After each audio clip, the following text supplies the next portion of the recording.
नमस्कार मित्रांनो, DH mind block म्हणजे मेमरी बाईट म्हणजे तुमचं पुन्हा एकदा सहर्ष स्वागत आहे. आपण ईमेलचे मशीन लर्निंगचे पार्ट्स पाहत आहोत. पहिला पार्ट्स आपला झाला आहे आणि आता पार्ट्स 2 चालू आहे. त्याच्यापैकी आपला पहिला क्वेश्चन असणार आहे रिग्रेशन आणि टाइप्स ऑफ रिग्रेशन.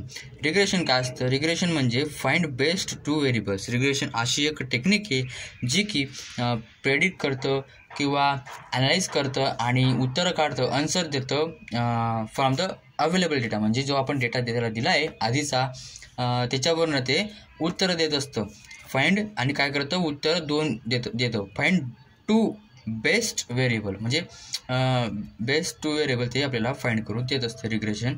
आणि रिग्रेशनचे काही टाईप्स आपण पाहू शकतो. बघा, लिनियर म्हणजे काय, जे की एक सरळ लाईनमध्ये डेटा असतो. इथं डेटा आहे, समजा तुमचा डेटा आहे, तर तो काय करतो, एक सरळ लाईनमध्ये रिग्रेशन फाइंड करतो. नंतर लॉजिस्टिक काय करतो, लॉजिस्टिक समजा इथं असा डेटा आहे आणि तो काय करतो, तो 0 आणि 1 मध्ये काढतो. आपण दोन्ही याच्यात काढतो, 0 आणि 1 मध्ये काढण्याचा प्रयत्न करतो. म्हणजे ट्रू किंवा फॉल्स असा तो डेटा काढत असतो. नंतर पॉलिनॉमियल काय असतं की समजा आता आपण सरळ लाईन काढली, डेटामध्ये आपण सरळ लाईन काढली, तर म्हणजे डेटाला आपण कनेक्ट केलं एका लाईनमध्ये, पण आता असे डेटा आहे तिथं की ते एका लाईनमध्ये कनेक्ट होणार नाहीत, तर पॉलिनॉमियल तिथं कामात येतं. पॉलिनॉमियल. नंतर सपोर्ट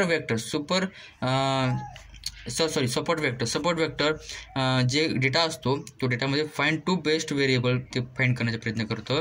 समजा इथं आपण दिला हायपरविजर आणि इथं सपोर्ट वेक्टर आपण त्याला दिली, म्हणजेच चुकीची तयार नसेल, हे आहेत डेटा. तर हा शेवटच्या डेटावरनं इथे एक लाईन मारली, हा शेवटच्या डेटावरनं आपण इथे एक लाईन मारली आणि मध्ये यांच्या मीडियममध्ये आपण देऊन दिली हायपरविजर. आणि हे झाले हा झाला सपोर्ट वेक्टर असा असतो. नंतर डिसिजन ट्री कसं असतं, डिसिजन ट्री लाईक स्ट्रक्चर म्हणजे रूट असतो, त्याच्यावरनं 2 निघतात, लगेच त्याच्यावाले 2 निघतात, लगेच त्याच्यावाले 2 निघत जातात. नंतर रँडम फॉरेस्ट 5 लिहायचे, 5 मेन असतात. नंतर रिग्रेशन ॲनालिसिस आपण पाहिलं. रिग्रेशन म्हणजे काय की find to best variable, link between target and dependent variable त्या काढण्याचा प्रयत्न करतं. ही एक मेथड आहे किंवा स्ट्रॅटेजी जी की लिंक करण्याचा प्रयत्न करते टार्गेट आणि इंडिपेंडेंट व्हेरिएबल. म्हणजे जो टार्गेट दिला आहे आपल्याला काढण्यासाठी तो, आणि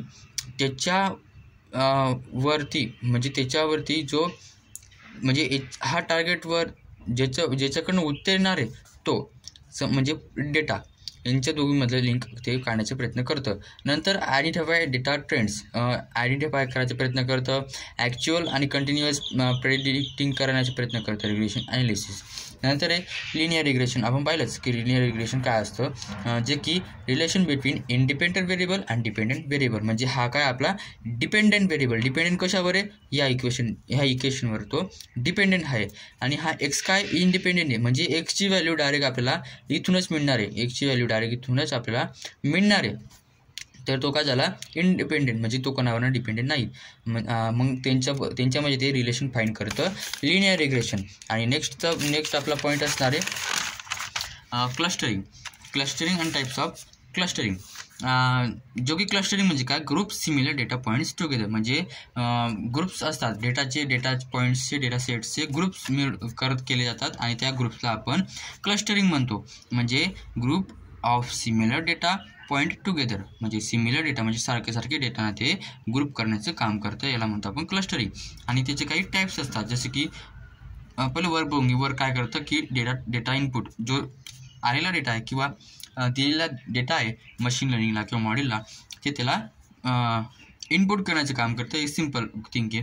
नंतर सिमिलर मेजरमेंट, मग नंतर बघतात ते की सारखे कोणते त्यांना वेगळे काढू, त्यांना ते की हे सारखे असे त्यांनी क्लस्टरिंग करून टाकली.